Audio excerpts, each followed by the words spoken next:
کراچی میں دہشت گردوں کے خلاف جنگ کے لیے سینکڑوں سابق فوجی اہلکاروں کو پولیس میں شامل کیا گیا ہے۔ اختتام ہفتہ پولیس پر ہونے والے حملوں میں 7 پولیس اہلکار شہید ہوئے۔ کراچی پولیس کہتی ہے کہ اس کے پاس ثبوت ہے کہ برادر مسلم ممالک پاکستان میں فرقہ وارانہ دہشت گردی میں ملوث ہیں۔ تحریک طالبان نے ایک بار پھر حکومت پاکستان کو مذاکرات کی پیشکش کی ہے۔ آج ہم ماہرین سے پوچھیں گے کہ یہ پیشکش طالبان کی قوت یا ان کی کمزوری کا اظہار ہے۔ ملک میں دہشت گردی کے ماحول پر وزیر اعظم پر دباؤ ہے کہ وہ پارلیمنٹ آئیں اور قوم کو اعتماد میں لیں۔ سندھ کے وزیر اعلیٰ قائم علی شاہ نے کہا ہے کہ ان کے آبائی ضلع خیرپور میں کرپشن تمام ریکارڈ توڑ رہی ہے۔ سرکاری منصوبے بد انتظامی کی ایک مثال بن گئے ہیں۔ ماہرین پوچھ رہے ہیں کہ سندھ کے وزیر اعلیٰ کے آبائی ضلع کا یہ حال ہے تو پورے صوبے کا کیا ہوگا؟ سندھ میں پاکستان مسلم لیگ نون تتر بتر ہوتی نظر آ رہی ہے۔ دن بھر کی اہم ترین خبروں، تبصروں اور تجزیوں کے ساتھ آپ دیکھ رہے ہیں پروگرام آج کامران خان کے ساتھ۔ السلام علیکم، میں ہوں کامران خان۔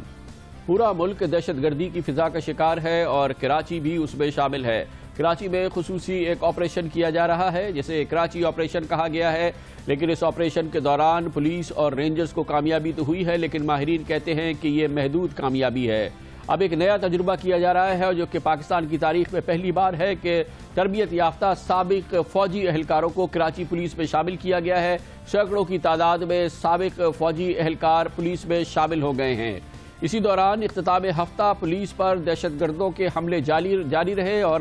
ہفتے کے روز ایک بڑا حملہ ہوا کراچی پولیس پر جب مہاجر قومی موومنٹ کے قائد آفاق احمد کے گھر کے اطراف میں کھڑی پولیس موبائل وینز پر حملے کیے گئے جس میں 6 پولیس اہلکار جاں بحق ہو گئے۔ ایک علیحدہ واقعے میں ایک اور پولیس اہلکار کی جان گئی۔ اس طرح سے جمعے اور ہفتے کو ہونے والے واقعات میں 3 پولیس موبائلوں پہ حملے ہوئے جس میں 7 پولیس اہلکار اپنی جانوں سے ہاتھ دھو بیٹھے اور 7 شہادتیں پولیس کی شہادتوں میں شامل ہو گئیں۔ 4 روز کے دوران کراچی میں ہونے والے حملوں میں تازہ ترین اطلاعات کے مطابق 34 افراد کی جان گئی ہے۔ مختلف لوگوں کو نشانہ لگایا گیا، گھات لگا کے ہلاک کیا گیا۔ پولیس اہلکاروں پر پولیس موبائل وینز پر حملہ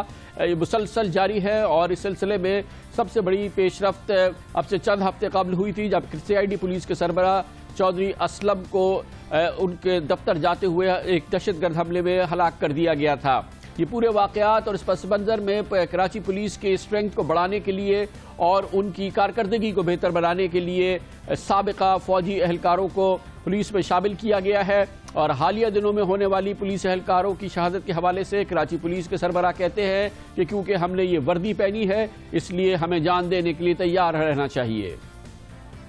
پولیس کا کام یہی ہے، ہم جب کرمنلز کے پیچھے جاتے ہیں ظاہری بات ہے وہ ہمارے پیچھے آتے ہیں،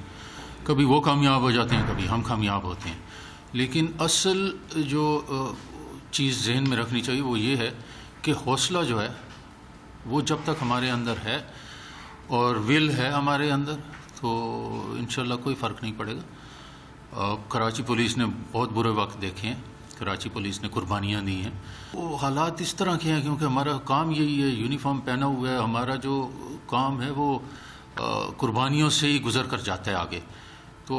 یہ ہمارا جہاد ہے، ہم انشاءاللہ کرتے رہیں گے کہ ہم آخری کرمنل کو پکڑ نہیں لیتے۔ کراچی پولیس پر ہونے والے خونریز حملے کے حوالے سے یہ بات بھی اہم ہے کہ یہ شدید اور خونریز حملہ جس میں 7 پولیس اہلکاروں کی شہادت ہوئی، تحریک طالبان نے اسے کسی تعلق کا اظہار نہیں کیا ہے، تحریک طالبان میں سے کسی نے اس کی ذمہ داری قبول نہیں کی ہے۔ پولیس اور انٹیلیجنس اہلکار کہتے ہیں کہ دراصل کراچی میں موجود سیاسی دہشت گردوں کی کارروائی ہے۔ کراچی میں ایک جانب سیاسی دہشت گرد ایکٹیو ہیں، دوسری جانب فرقہ وارانہ دہشت گرد اور تیسری جانب انتہا پسند عسکریت پسند کراچی میں حملے کرتے ہیں اور انہی کارروائیوں کے نتیجے میں گزشتہ 4 روز کے دوران 34 افراد کی ہلاکت ہوئی ہے۔ کراچی پولیس میں سابقہ فوجی اہلکاروں سے ماہرین کہتے ہیں کہ ایک جانب تربیت یافتہ فوجی اہلکار، تربیت یافتہ اہلکار فوری طور پہ کراچی پولیس کو میسر ہو جائیں گے۔ دہشت گردوں کے خلاف کارروائی میں اس کی قوت میں اضافہ ہوگا، اور دوسری جانب اسی کارروائی کے نتیجے میں اور اس پیش رفت کے نتیجے میں سابقہ فوجی اہلکاروں کو جن کو جدید ہتھیاروں سے لیس کیا گیا ہے وہ معاون ہوں گے ان پولیس اہلکاروں کی بھی جن کی کہ اب فوجی انداز میں تربیت کی جا رہی ہے۔ اس پیش رفت پہ ہم آپ کو دکھاتے ہیں اس کے بارے میں معلومات اور خصوصی رپورٹ جو ہمارے نمائندے خصوصی سید عارفین نے ترتیب کی ہے۔ کراچی میں ایک جانب تو جرائم پیشہ عناصر کے خلاف قانون نافذ کرنے والے اداروں کا ٹارگیٹڈ آپریشن جاری ہے، تو دوسری طرف پولیس اہلکاروں کو نشانہ بنایا جا رہا ہے۔ اطلاعات موصول ہوئی ہیں کہ نفری کی کمی کو پورا کرنے کے لیے سابق فوجیوں کو سندھ پولیس میں بھرتی کیا جا رہا ہے، تاہم ان بھرتیوں کا اعلان کراچی آپریشن کے فیصلے سے قبل کیا گیا تھا، جس کے لیے ڈی آئی جی اسٹیبلشمنٹ کی جانب سے آخری دفعہ اشتہار گزشتہ سال 15 اگست کے اخبارات میں دیا گیا تھا۔ پولیس ذرائع کے مطابق مجموعی طور پر 2000 سابق فوجیوں کو مستقل بنیادوں پر بھرتی کرنے کا فیصلہ کیا گیا ہے، جس میں ابتدائی طور پر 1169 کو بحیثیت کانسٹیبل بھرتی کر لیا گیا ہے۔ نفری کے جو ایشوز ہیں وہ ہیں ہمارے چل رہے ہیں، وہ تقریباً کوئی 500 لوگوں نے جوائن کر لیا ہے ریفریشر کورس کو جو آرمی کے تھے، 600 اور ہیں جو کہ میرے خیال میں 2-3 دنوں میں وہ بھی جوائن کر لیں گے، تو another 2 weeks 3 weeks ہمارے پاس کوئی 1100 لوگ وہ آ جائیں گے۔ اس معاملے کی واقفیت رکھنے والے پولیس کے ایک اعلیٰ افسر نے بتایا کہ ان سابق فوجیوں کی زیادہ سے زیادہ عمر 45 سال ہے۔ ان کا چناؤ سندھ کے تمام اضلاع سے کیا گیا ہے، جس کے لیے 2 دفعہ اخبارات میں اشتہار بھی دیا جا چکا ہے۔ باقی ماندہ 831 کانسٹیبلز کی بھرتی کے لیے تاریخ میں 3 فروری تک توسیع کر کے ایک دفعہ پھر اشتہار دیا جا رہا ہے۔ ان اہلکاروں کو سندھ میں کہیں بھی تعینات کیا جا سکتا ہے، لیکن فوری طور پر حالات کے پیش نظر ان کو فی الحال صرف کراچی میں تعینات کیا جا رہا ہے۔ بھرتی کے فوراً بعد تمام سابق فوجیوں کو 2 سے 3 ہفتے کا ریفریشر کورس کرا کے پولیس فورس کا باقاعدہ حصہ بنا دیا جائے گا۔ بھرتی ہونے والے سابق فوجی اور نئے پولیس اہلکار ایڈیشنل آئی جی کراچی کے ماتحت ہوں گے، جن کو تھانوں میں تعیناتی کے علاوہ دیگر ڈیوٹیز پر مامور کیا جائے گا۔ پروگرام آج کامران خان کے ساتھ کے لیے سید عارفین، جیو نیوز کراچی۔ ملک اور کراچی کی بقا کی اس جنگ میں اب پولیس کے ساتھ سابقہ فوجی اہلکاروں کو بھی شامل کیا گیا ہے۔ تربیت یافتہ فوجی اہلکار تقریباً 1000 سے زائد اپنے پولیس کے ساتھیوں کے ساتھ شامل ہو جائیں گے، اور تقریباً 1 مہینے کے اندر عملی طور پر دہشت گردی کی اس جنگ میں وہ ایک بڑا کردار ادا کرتے نظر آئیں گے۔ دوسری جانب سندھ میں پھیلے ہوئے غیر قانونی اسلحہ کے حوالے سے سپریم کورٹ آف پاکستان کے حکم کے پس منظر میں کارروائی ہوئی، لیکن جو کارروائی ہوئی یا اس سلسلے میں جو غیر قانونی اسلحہ جمع کرانے کے ایڈورٹائزمنٹس دیے گئے وہ سب بیکار ثابت ہوئے۔ اب سندھ پولیس یہ کہتی ہے کہ غیر قانونی اسلحہ کے علاوہ وہ اسلحہ کے لائسنسز جو پچھلے سالوں میں جاری کیے گئے ہیں ان کی تجدید نو کی ضرورت ہے۔ حکومت سندھ نے اب 4 دن مزید رکھے ہیں، 31 جنوری تک ان تمام اسلحہ لائسنسز کی تجدید کرانی ضروری ہے، اور اگر ان لائسنسز کی تجدید نہ کرائی گئی تو یہ تمام لائسنس منسوخ تصور کیے جائیں گے۔ اہمیت کی بات یہ ہے کہ سندھ میں تقریباً 10 لاکھ لائسنسز ہیں جو جاری کیے گئے ہیں، جن کے بارے میں کہا گیا کہ وہ حکومت سندھ کی جانب سے جاری کیے گئے، اور اب ان کی تجدید نو کی بات ہو رہی ہے، اور ابھی تک صرف 2 لاکھ لائسنسز کی تجدید نو ہوئی ہے، 8 لاکھ لائسنسز کی تجدید نو نہیں ہوئی ہے، اور اب سندھ حکومت کہتی ہے کہ اگر ان لائسنسز کو دوبارہ ان کی تجدید نہ کرائی گئی تو ان تمام کے تب منسوخ کر دیا جائے گا۔ یقینی طور پہ اس کراچی آپریشن کے حوالے سے یہ ایک مثبت پیش رفت ہوگی، اور اس سے آپ اندازہ بھی لگا سکتے ہیں کہ صرف لائسنسز کے نام پر 10 لاکھ اسلحہ کراچی میں موجود ہے، بغیر لائسنس غیر قانونی اسلحہ اس کے علاوہ ہے۔ لیتے ہیں کمرشل بریک اور اس کے بعد ذکر کریں گے۔ کراچی پولیس کہتی ہے کہ اس کے پاس ٹھوس ثبوت ہے کہ ملک میں ہونے والی فرقہ وارانہ دہشت گردی، کراچی میں فرقہ وارانہ دہشت گردی کے حالیہ واقعات میں ایک پڑوسی اسلامی ملک سمیت کئی اسلامی برادر ملک شامل ہیں۔ اس کے بارے میں بات کرتے ہیں کمرشل بریک کے بعد۔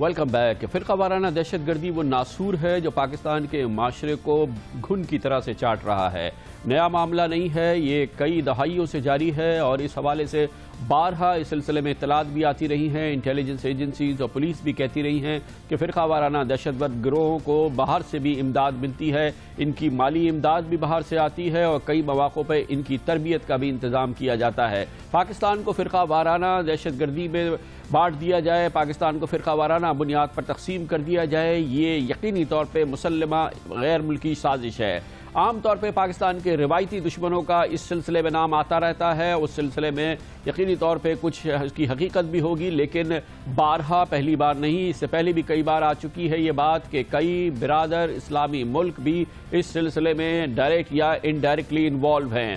اب اس سلسلے میں تازہ ترین معلومات سامنے آئی ہے. کراچی پولیس کی ایک اہم یونٹ نے اس بات کا دعویٰ کیا ہے کہ اس نے ٹھوس مضبوط شواہد حاصل کیے ہیں کہ کراچی میں ہونے والی فرقہ وارانہ دہشت گردی کے ایک گروہ کے پیچھے پڑوسی اسلامی ملک شامل ہے اور ان کے لیے باقاعدہ دہشت گردوں کو تربیت اس ملک میں دی جاتی ہے، ان کو سرمایہ فراہم کیا جاتا ہے اور ان کو ٹارگٹ فراہم کیے جاتے ہیں. اس حوالے سے ایک پڑوسی اسلامی ملک کا نام آیا ہے، کئی اور اسلامی ممالک کے نام آ چکے ہیں ان عسکریت پسند گروہوں کے حوالے سے جنہوں نے کراچی کی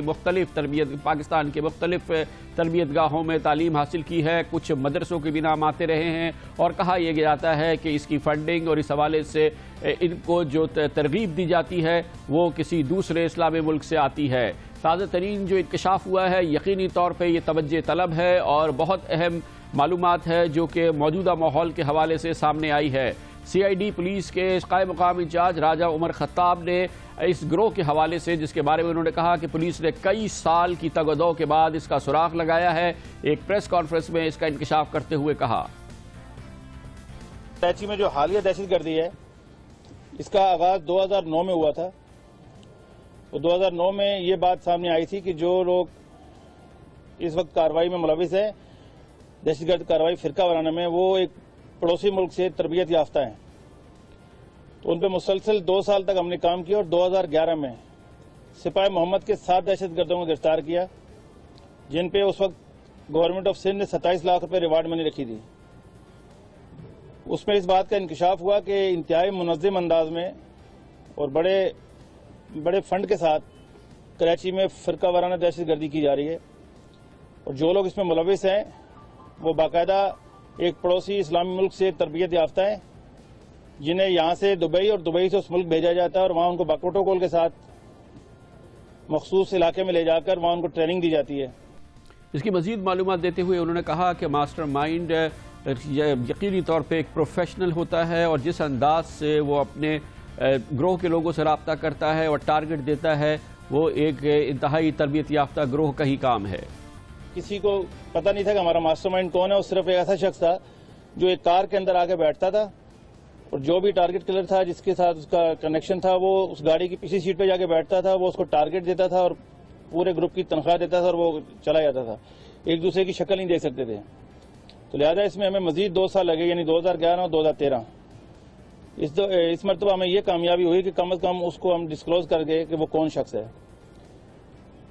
7/12 کو ہمارا ایک انکاؤنٹر ہوا گلستان جوہر کے علاقے میں، جس وقت وہ اپنے دیگر ساتھیوں کے ساتھ وہاں موجود تھا. رات کے وقت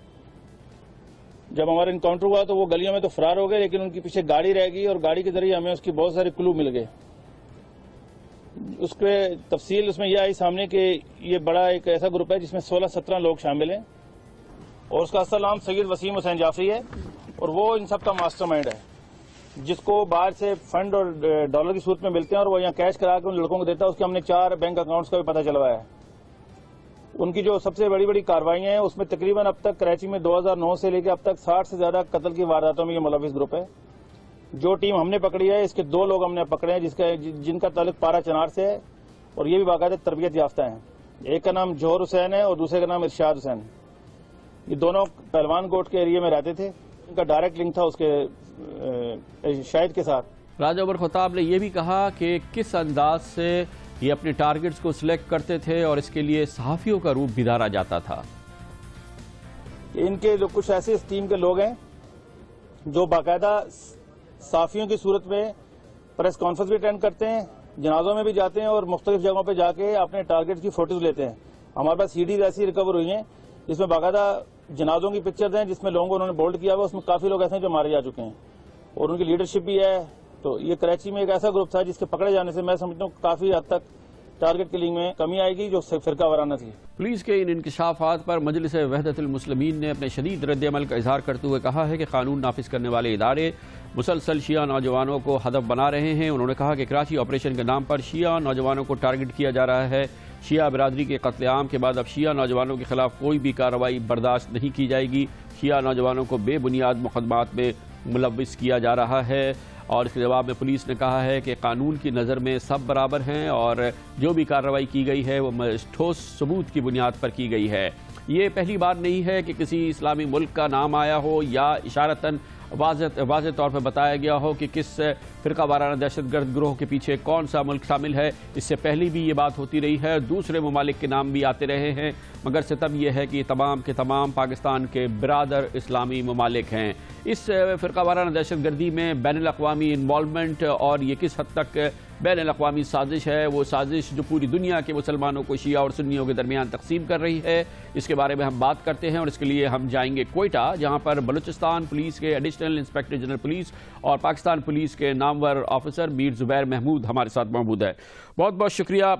زبیر محمود صاحب۔ یہ بتائیے گا کہ کیا یہ کہنا ہے مناسب کہ فرقہ وارانہ دہشت گردی کے پیچھے دراصل پاکستان میں جو فرقہ وارانہ دہشت گردی کے بڑیات ہوتے ہیں اس میں برادر اسلامی ممالک کے خفیہ ایجنسیز کے لوگ بھی کہیں کہیں شامل ہیں؟ یہ بات بڑے تواتر کے ساتھ اور بڑے عرصے سے سنتے چلے آ رہے ہیں، اور جتنا اب ہمارا ایکسپوجر ہے یا جو ہم اب تک ڈیل کر چکے ہیں مختلف جگہوں پر، میں خود کر چکا ہوں، اور جو سر دست اس وقت بلوچستان میں یا کوئٹہ میں ہے، باتیں تو یہ بہت ہوتی ہیں، کچھ انٹیلیجنس رپورٹس بھی اس قسم ہوتی ہیں۔ جیسے کل کراچی میں 2 دن پہلے کراچی میں وہاں کی SIU نے کچھ ملزمان کو پیش کر کے پریس کے سامنے یہ کلیم کیا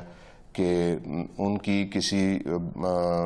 ہمسایہ ملک سے یا کسی اسلامی ملک سے ان کی کوئی امداد ہو رہی تھی، اور ان کو ٹریننگ پہ لے جایا گیا، اور اس ٹریننگ میں ان کو بتایا گیا، اور پھر ان کو کچھ منتھلی بھی شاید